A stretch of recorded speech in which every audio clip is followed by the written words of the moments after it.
Okay, so we know how to put in our isobars and we know where to put our area of low pressure. But now the question is, how do I put in fronts that might be occurring in specific areas? So in my example that I have here on the screen, you'll see I've got 3 different air pressure readings with the isobars drawn in, and my area of low pressure is going to be centered here over where it's 1,000, where it's 1,000 millibars of air pressure in the area. So in the area where we have that area of low pressure, that means that it's low pressure at the ground once again, so that the warm air is rising in this particular region. When I'm showing the direction that a front would go, it's going to be going in the direction that air moves around my area of low pressure. And around areas of low pressure, our air moves clockwise. It's going to go this way around around my low. And so that's going to make a difference on how I draw on my front and what that front's going to look like and where I put the symbols. So in the lesson that you did, you learned what the symbols were and what the front symbol should look like for an area of low pressure, or excuse me, for the different kinds of fronts. So we're going to start with a cold front. And I'm going to put my cold front in, and I'm going to show it right over on this side. So the cold front is going to bend because the way the wind is pushing it. So the wind is going to influence it more in the center of the front itself, and so that's why it bows a little bit in the direction that the air is moving it towards. And then I put my symbols on the outside of it, and my symbols are the triangles on the outside. And these symbols show me the direction that the air is moving around my area of low pressure. They're moving in the direction, they're pointing in the direction that the air is going to flow.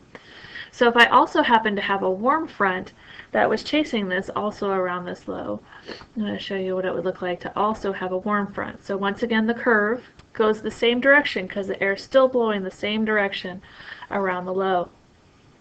So the symbols for my warm front are the half circles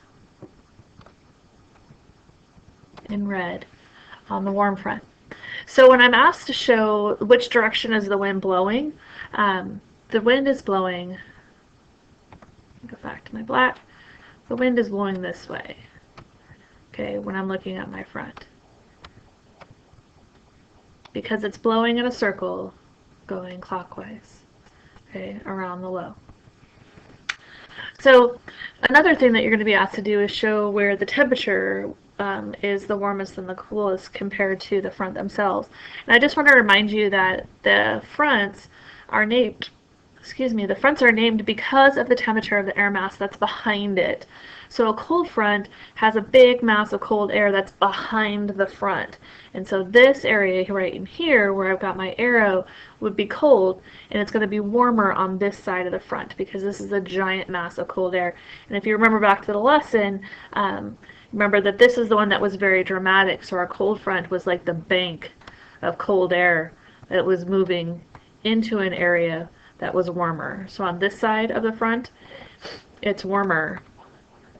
Over here, and on this side of the front, it's colder. And that cold air moves in like a giant wall, which is why, and in a later activity, we're going to talk about what happens with clouds and such, and you're going to be putting that in as well. But when this big cold air moves in, remember that in order for precipitation to form, we need 3 things.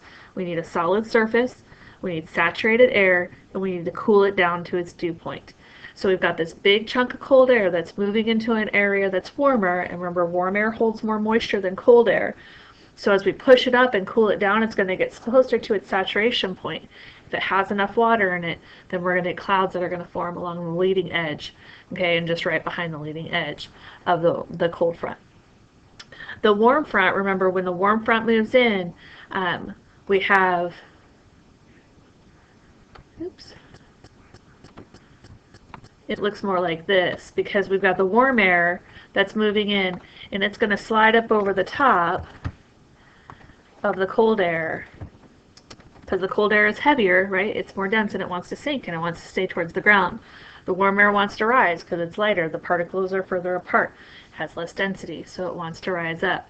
And so the warm air is going to slide up the top of the front this way. And once again, we take that warm air, we cool it down to its dew point, and if we've got some condensation nuclei in the area, then that's where we're going to get clouds. So in this one, clouds are going to form further away from the leading edge, but this is also not going to be like the big heavy rainstorms. This is going to be your lighter rain, and this is where we get big thunderstorm development, is in here, where this big wall comes in and just shoves up the air really fast. So it's not a gradual, this is a more gradual process, so we don't get as heavy rain in our warm fronts as our cold fronts.